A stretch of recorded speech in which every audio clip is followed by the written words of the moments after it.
हरे कृष्णा।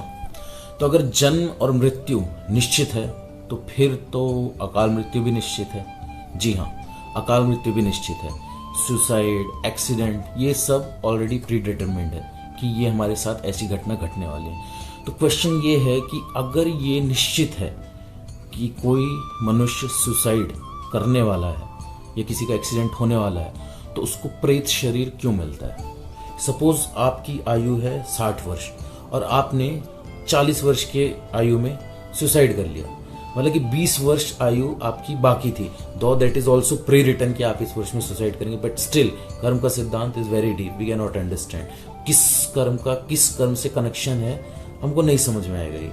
तो आपको 20 वर्ष तक प्रेत योनि में रहना पड़ेगा। क्यों? क्योंकि आपने समय से पहले अपना फ्री विल यूज करके अपना शरीर त्याग दिया। कर्म का सिद्धांत इतना डीप है, इतना गूढ़ है कि हम भौतिक बुद्धि से इसको समझ ही नहीं सकते। जैसे कि मान लीजिए कि 100 जन्म पहले आपने कोई गलत काम किया हुआ है, ठीक है। अब उसके बाद 100 जन्म तक आपको उस गलत काम की सजा नहीं मिली, उसका फल नहीं मिला। क्यों? क्योंकि आपने इन 100 जन्मों में कोई ऐसा कर्म किया ही नहीं कि वो जो आपने गलत काम किया है उसके लिए आपको सजा मिले। मतलब कि गलत काम करने के लिए भी आपको एक ऐसा कर्म करना पड़ेगा कि वो कर्म आपको उस कर्म की सजा मिले। तो जो कर्म का सिद्धांत है ये हम लोग नहीं समझ सकते, इट्स इम्पॉसिबल। और होने को ऐसा भी हो कि आपने जो इस जन्म में कर्म किया है उसका फल आपको इसी जन्म में मिल जाए या मे बी नेक्स्ट जन्म में मिल जाए। हमारे इस्कॉन में एक माता जी हैं, तो उनको अपना पूर्व जन्म अच्छे से याद है और उन्होंने जब बताया अपने पूर्व जन्म के बारे में और वो जाकर चेक किया गया तो it was exactly same. She knows उनका घर कहाँ पे है, उनके घर में चीज़ें कहाँ पर रखी हुई हैं। और वो पूर्व जन्म में वो माता जी इस्कॉन में ही थी डिवोटी, और वो ब्रह्मचारी थे पूर्व जन्म में। तो ब्रह्मचारी थे और बुक डिस्ट्रीब्यूशन कर रहे थे, और बुक डिस्ट्रीब्यूशन करते हुए वो एक माता जी के प्रति अट्रैक्ट हो गए थे। तो वो रोड क्रॉस कर रहे थे और वो माता जी का चिंतन कर रहे थे बुक डिस्ट्रीब्यूशन करते हुए, और गाड़ी आई एंड ही वाज डेड।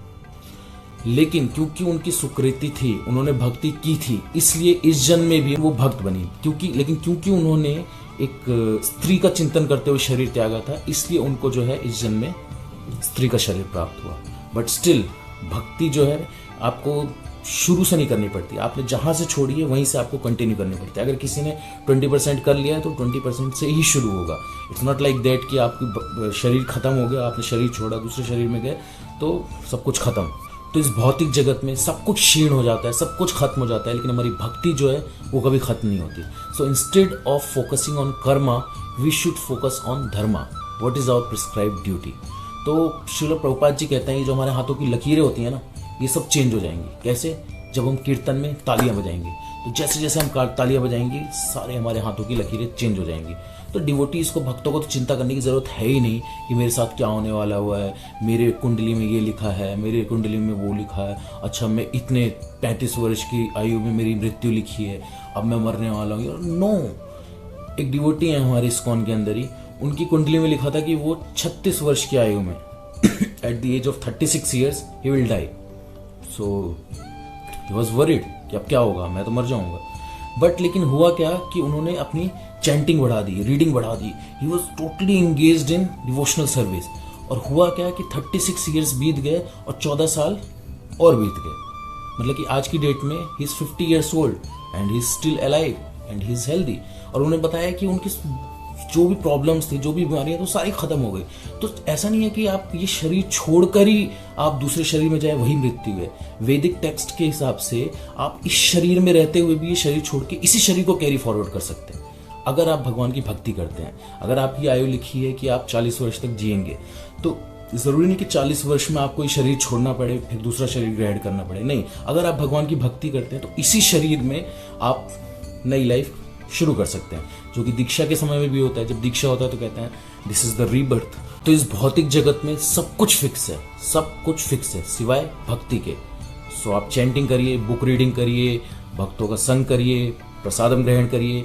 इससे क्या होगा कि आपका जो कर्मा है, जो डिजायर्ड कर्मा है, वो ऑल्टर हो जाएगा, सब कुछ बदल जाएगा सिर्फ भक्ति करने से। Chant Hare Krishna and be है। हरे कृष्णा कृष्ण कृष्ण हरे हरे, हरे राम राम राम